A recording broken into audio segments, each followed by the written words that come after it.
Chapter 3. Gypsies Invade. For the grand opening, which was to be at night, since coffee houses were open only at night, Derek and Paul wore their beautiful white tuxedo dinner jackets with cummerbunds and bow ties, originally purchased used after many wedding rentals from a tuxedo rental store, for use with their swing dance band. Paul had added his father's tall English riding boots, a nice Carnaby Street flair. Dave wore his only tweed sport coat and a western string tie, and Ralph didn't dress up at all, only looked at what the others were wearing with a twisted grin. Janie wore black leotards, her Holly Golightly outfit, and Chris wore her taffeta strapless prom dress, which kept falling down on her rather skimpy chest. Everyone had put flyers up all over campus announcing the opening, even on the bulletin board at the Unicorn. There was no live entertainment planned, so the flyers simply said, "Free music and weird cigarettes," playing off the Unicorn's scandalous reefer trade. Janie planned an ad in her literary magazine, but it was not due out for more than a month. As an afterthought, Dave had rigged a flashing red light in the window, which probably did the most to attract attention. With no tables or chairs and 2 floor lamps providing the only lighting, the interior looked more like a bordello than a coffee house. The dressed-up hosts occupied most of the available seating, smoking nervously and hungrily watching the door as it creaked open. Squinting into the gloom, Bernie Gardner thought that the lack of tables and chairs did not bode well. At least the Unicorns had tables and chairs, and even with tables he would often only get loose change in his tip jar, even when his Alicia danced. "Hi, is this the coffee house?" he asked, grinning sheepishly. Bernie was a teacher from the Wisconsin Conservatory of Music in the next block, a blonde guitarist who had taken a master class with Segovia and played flamenco under the Spanish stage name of El Rubio to cover the fact that he was not Latin. Alicia Flores Gardner pushed her husband ahead into the darkened room so the heavy door would not push her back out into the street. She briefly glanced at the oddly dressed people staring from the couches, tapped her heel on the carpeted floor, shook her head, hopped up on the wooden stage of the front window, and tapped on that surface. "Better," she said to her husband. "Small, though." "Not sure that floor is strong enough for a lot of kicking," Paul said, getting up. "You folks are a flamenco act?" "Bernie Gardner, El Rubio. This is my wife, Alicia Flores." "We saw the puta light in the window," said his olive-skinned wife, whose slight mustache did not detract from her fierce sexuality. "We teach at the conservatory in the next block. Me dance, him guitar." "Paul Anderson. I am one of the owners. That's my brother Derek and my other partner, David Gauntz. That's Chris and that's Janie. We're all owners, sort of. That ugly guy at the cash register is Ralph, and the kid is Billy Gauntz, Dave's brother." Bernie whistled. "Wow, that's a lot of owners for a coffee house." "You almost don't need customers," Alicia said. "Where would you put them, anyway?" Derek had joined them. "We are mainly an electronics company, stereo amplifiers. We will be building them in the back room and demonstrating them in this room." "So, you're not going to have live music?" Alicia asked. "It would be a shame to be so close to the conservatory. So many musicians who would work for tips just for the experience." "You think? What kind of musicians?" Janie asked from a couch. "Well, all kinds. Violinists, cellists, guitarists, of course, my students," Bernie said. "Not room enough for most dancers, though," Alicia added. "Especially if you put some goddamn tables in." "You are going to put some goddamn tables in, aren't you?" "We hadn't really thought about it," Dave answered. "I dance flamenco, which doesn't take a lot of room, but most of the ballet students need a lot of space, and you just don't have it here." "We will have poetry readings on Thursday nights," Janie said proudly. "I know a lot of new poets because I edit the Practical Cats. That's a literary magazine." "Those poetry people are fucking loco," Alicia snapped. "At the Unicorn they just shout caca. It doesn't even rhyme." "We could play and dance flamenco one night a week," her husband suggested. "For $10 plus tips per show. 2 shows per night," Alicia added quickly. "And free drinks. You have coffee?" How are you going to serve coffee without tables? And I play classical guitar as well as flamenco. I have classical guitar students. If you turn off that loud music, he could play for you now." Dave had put on the Four Seasons by Vivaldi, which had been playing from the Stonehenge speakers while they spoke. Derek interrupted. "The point of the room, our point, is to demonstrate the amplifier that is making the music. It is an FBN Sound Systems amplifier, and we build them right here." "So, you're not really a coffee house," Alicia said suspiciously. "You're a store." Paul tried to rescue the conversation. "Well, we would like to be both, sort of. Maybe we could try some flamenco or other things. Why not?" Alicia was skeptical. "I doubt you can be both," she offered. "The kind of payo who come into a coffee house will feel tricked if they find out you're just trying to sell them electronics." "I agree with you," Paul said. "I have been making the same argument. We need to be a genuine coffee house, and maybe people will ask about the stereo system. We could put a placard on the speaker." "A fat lot of good that would do," Derek snorted. "We rented this place to manufacture amplifiers, not to entertain broke beatniks." "My simple circuit design is the real point," Dave added. "We just need to make a few and get them out to review. Proof of concept, I think they call it." The blonde guitarist was confused. "So, are you going to have live music or not?" Paul and Derek answered at the same time, Paul saying yes, Derek saying no. "We could try it," Paul said finally. "And could you try to get some goddamn tables while you're at it?" the dancer said. Paul had a sudden inspiration. "We could tape record some of your flamenco and play it through our system. What do you think of that?"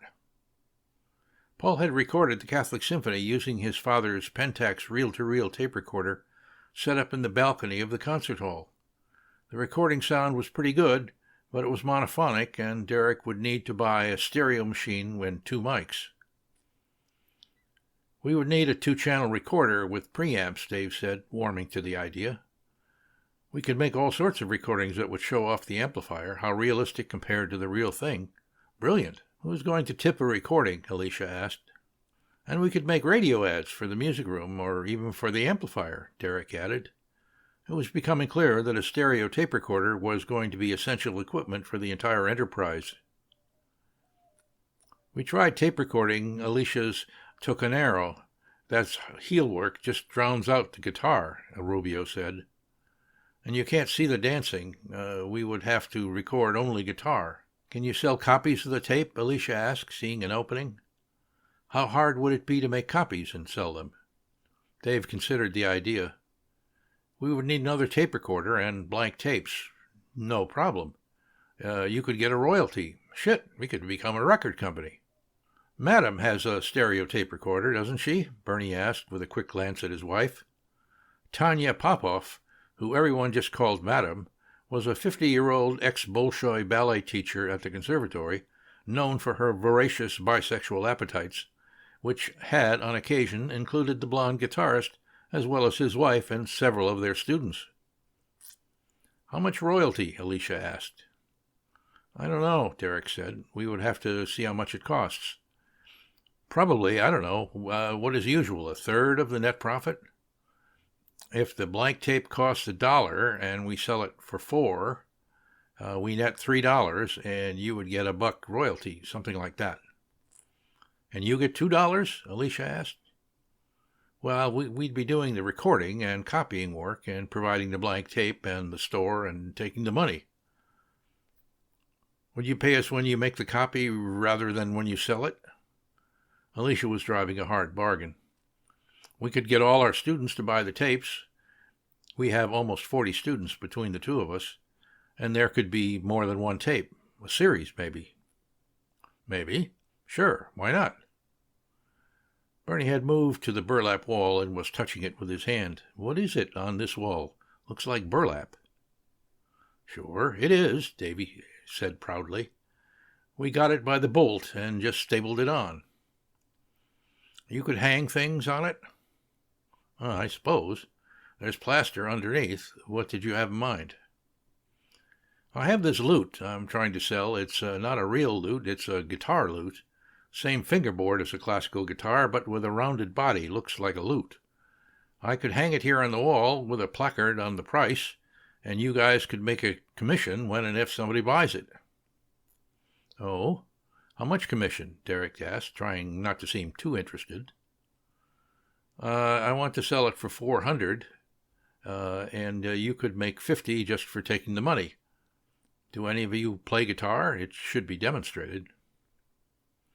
The Anderson boys studied piano at an early age and played several brass and woodwind instruments in their dance band, but neither of them played guitar. I could probably play a chord or two, Paul offered. I could give you some free guitar lessons to help, Bernie said. You could probably put your Ramirez there with the pegheads on the wall as well, Alicia suggested. You always hated those tuning pegs. How much would that one sell for? Derek wanted to know. Well, Ramirez's are selling for about $700 now, and there's a 6-month wait. I got this one in Spain for much less 10 years ago. But I hate the tuning pegs, and the sound is kind of muddy for a flamenco guitar. Ramirez really makes better classical guitars, the best, actually, next to Hauser. These days I use a flamenco guitar made in New York by Jose Rubio, a much lighter and sharper sound, and with Hauser heads. So what would the Ramirez sell for? Probably $600. You could have $100 commission. Derek's eyes lit up. Just for taking the money? $100? Derek had calculated that they would make less than that on an amplifier, and that took serious investment in parts and labor. Here was a way to make more than that with no investment except the burlap wall and a hook. It reminded him of selling real estate. Sure, why not? I could go and get them right now if you want. I keep them at my teaching studio. We might as well use your grand opening traffic to sell them. You can stay here, Alicia, and get to know these folks. In fact, Bernie did not keep the instruments in his teaching room at the conservatory, which was not secure, but at a small repair shop located in a private house between the music room and the conservatory. The owner of the shop, a bearded luthier whose name was Dominic, had not sold either of the instruments for going on 6 months. Bernie felt that was because people only came to the shop for repairs of guitars they already owned, or were Bernie's students at the conservatory, or who already knew about his guitars. In the new coffee house there would be more traffic and fresh blood. When her husband had left, Alicia faced the boys and realized that she was at least 10 years older than all of them. When she wasn't dancing, Alicia tended to wear tightly fitted leather jackets, dark scarves, and Cuban heels. Are those riding boots? She asked, pointing at Paul. Yeah, well, they're my dad's. He and my mom used to ride horses together. It was their thing, I guess. They never really talked about it. Unusual boots, Alicia noted. Expensive, probably English. Are your parents rich? Well, no, not really. Well, not when they were young, anyway. I never thought about how much the boots cost. Mom had a matching pair, so they must have cost a lot during the Depression. Jenny didn't like the way Alicia was looking at Paul. When did you and the guitarist get married? She interjected. Alicia smiled at this clumsy deflection. We met in Alicante about 10 years ago. He was studying with a man I knew, one I danced with. I helped him with his flamenco. We got married when we went to America so I could get in, but we have an open marriage. We fuck other people. She smiled again at Janie's reaction. Americans were such children. So, you are Spanish then? Chris asked, not sure exactly where Alicante was. Roma. Is that Italian? No, my dear, it is Roma. You call us gypsy because Europeans think everybody strange comes from Egypt. Can I sit? Derek stood up quickly and offered his seat. Your husband has a lot of extra guitars, then. He buys them direct from Spain at a discount? Alicia smiled. This payo would be almost too easy. For his students only. Of course, Derek agreed. For his students only.